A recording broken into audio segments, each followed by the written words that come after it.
Good afternoon. Today I'm going to talk to you about the sport of gymnastics. And you're going to hear more about the sport than you thought you ever would or wanted to know about.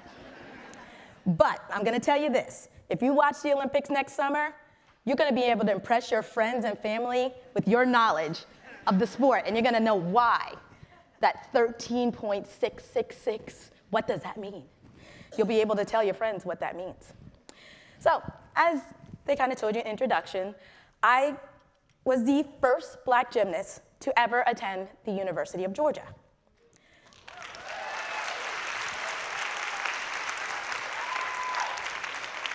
I was also the first black gymnast to win the NCAA all-around title.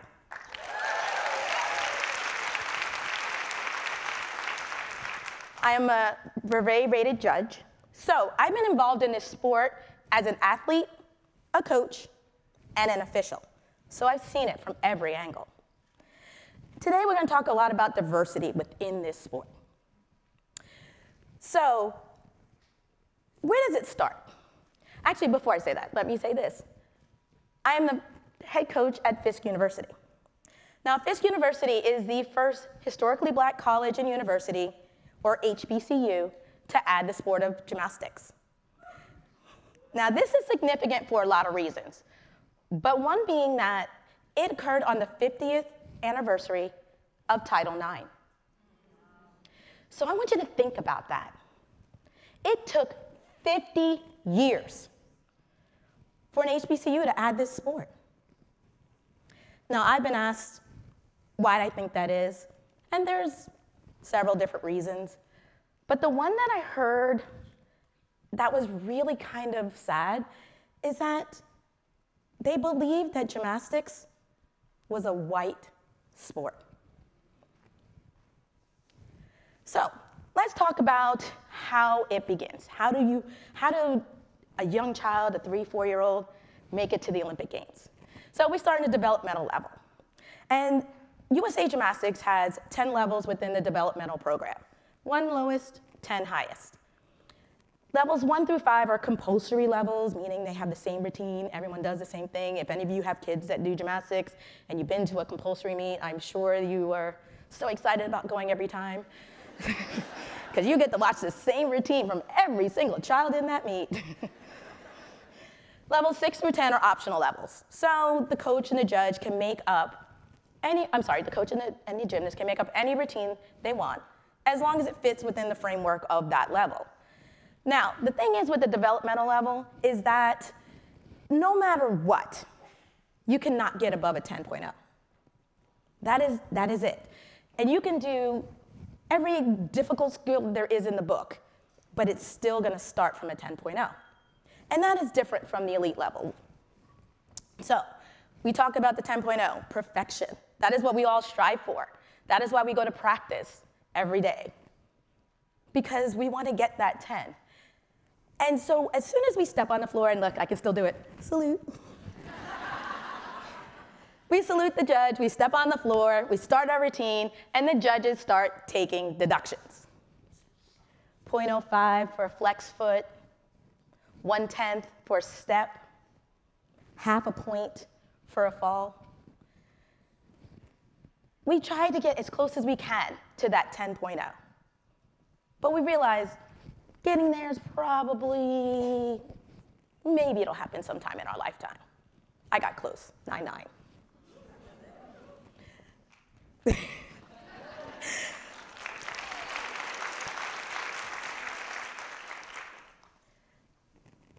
So, unfortunately though, it's on the developmental level where we lose most athletes of color. And some of this is happening because of preconceived notions of what they're capable of doing. So, things I've heard. Black gymnasts, they can't point their toes. They got these tight hamstrings. They can't straighten their legs. They don't have the right body type. I was told that. And then I went and won a national championship.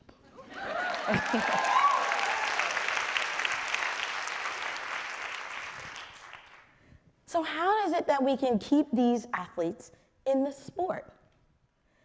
Because it's very difficult to stay where you don't feel like you belong. So, example, in gymnastics, their hair has to be up in a nice tight ponytail out of their face. Safety reasons, but it's also for the aesthetic. So I'm going to tell you a story about a mother I know. Her daughter had a competition, but unfortunately, she was unable to attend. And she had to leave the house before they woke up. So she left explicit directions for her husband on what to do. Guess what, folks? He had no clue how to do her hair. None whatsoever.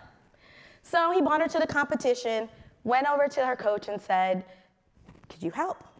And the coach looked at him and said, "Sorry, I don't know how to do her type of hair." That child competed with her hair a mess. She was embarrassed and self-conscious the entire time. I have, almost on a daily basis, had to do my athlete's hair. And it didn't matter what type. You know, curly, straight, thick, thin. Any one of them, I could do their hair. Because I took the time to learn. I had a diverse group of athletes, and I needed to be able to help them all. But this little girl felt isolated and alone. How? Why?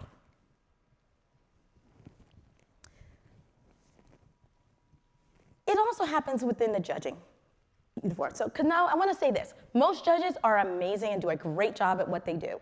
They spend a lot of time studying and training their eye to catch even the most minute deduction. And some of them happen so fast, let me tell you. So why is it that these people who are doing the best they can and do a great job can somehow have not a prejudice, but we can say things against athletes of color? Well, I'm going to tell you. Here's some examples. So we're going to talk about feet. How many people love feet? I know people I have girls on my team that if you touch their feet, they go crazy. But everyone's foot is two-toned. The top of your foot is darker than the bottom of your foot. So athletes of color, that contrast is going to be much bigger. And it's going to draw the eye.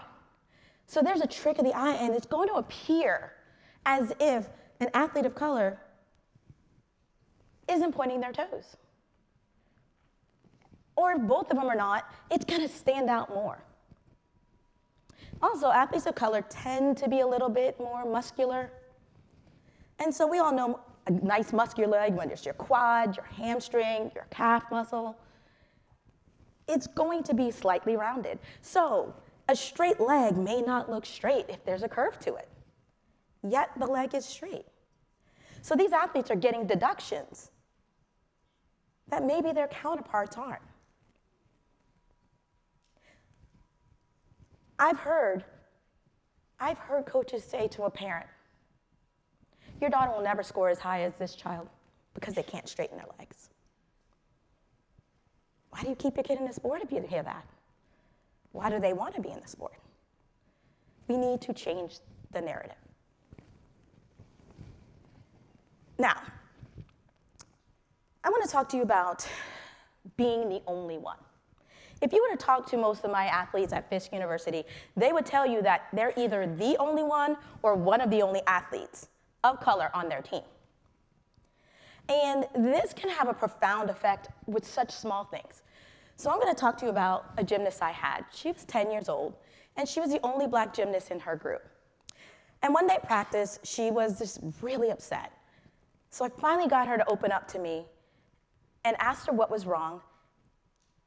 And it hit me right here. Stop. She told me that over the weekend, one of her teammates had a sleepover and invited every single member of that team except for her. And when she asked why she wasn't invited, she was told,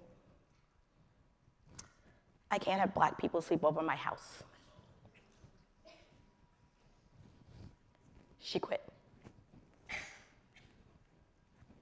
We lost her.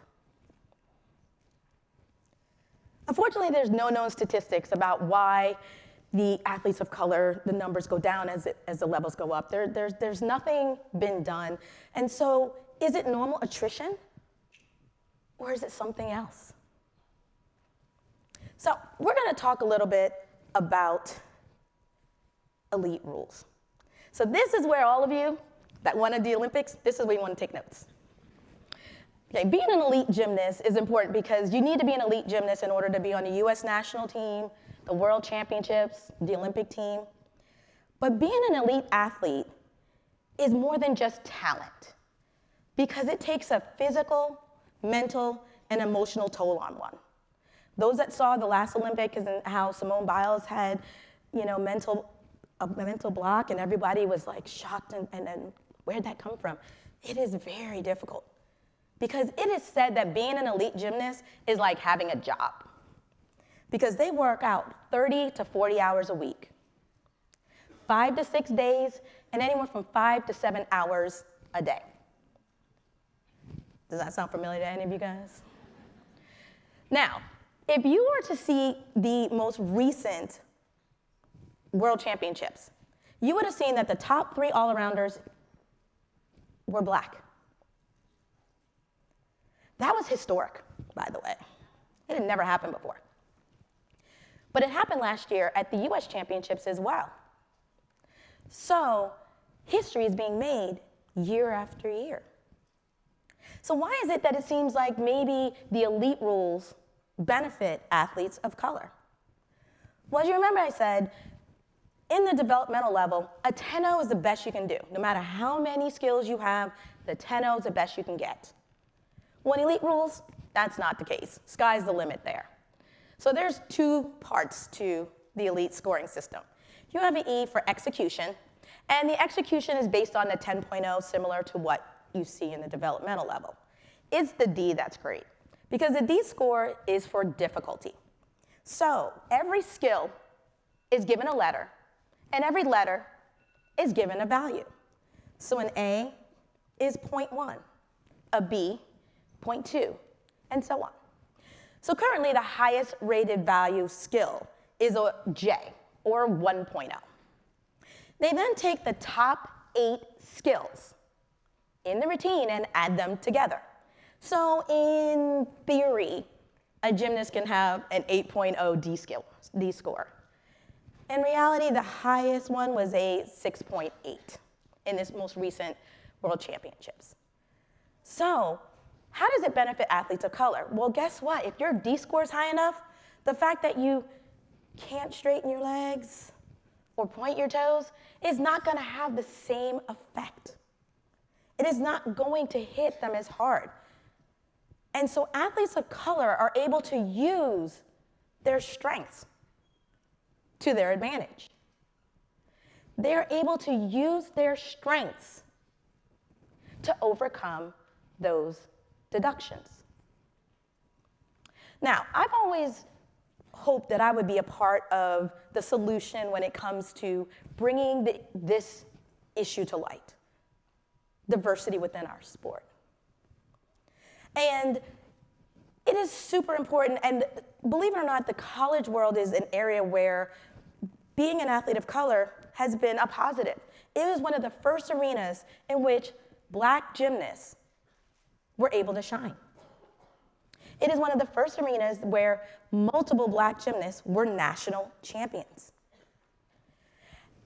Even though Black gymnasts tend to dominate the award stand, only about 10% of Division I scholarships go to Black gymnasts. There are still so many that are left without a collegiate home. And those that do find a collegiate home may feel isolated and alone because they may be the only one or two on their team. They may feel like they have to conform to the social norms. Now, most of the gymnasts at Fisk wear their hair natural. That could be an afro, braids, twists. But in some places, that is considered messy hair or unkept hair. And so athletes at predominantly white institutions may feel the need to conform to more socially acceptable hairstyles. Now you may say, hair, what's the big deal? Well, it's indicative of it all. That these athletes feel like they have to change who they are to fit in. I learned at Fisk how profound what we were doing was. In one of our first practices, there was a mother watching us practice, and she had tears in her eyes. I walked up to her, introduced myself, and she thanked me for what we were doing. And, I was like, wow, okay. And then she told me that her daughter had come up to her with her eyes as big as saucers. And she said, Mommy, they look like me.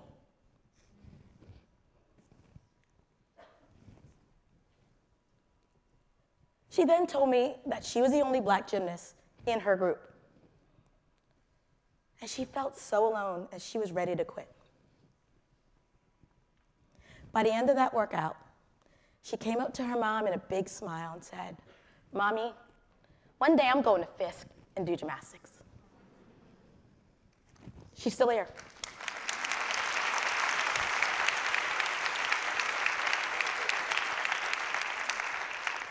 Again, there's no statistics on how many athletes of color we lose in a developmental level. How many of these gymnasts could be the elite level? How many of these gymnasts could be the next Simone Biles? It's an area where we have to pay attention. We're going to have to do something to change the narrative. But we have gymnasts like Diane Durham, Gabby Douglas, Simone Biles to thank for bringing amazing gymnastics and showing that even though this is not the most diverse sport we can find, because when you pull back the curtain, it really is not, but we're here. So we can look forward to the future. We can look forward to bring in diversity to the sport of gymnastics. And it'll take people and programs like Fisk Gymnastics or Talladega Gymnastics, HBCUs, who say, you know what? The time is now. Thank you.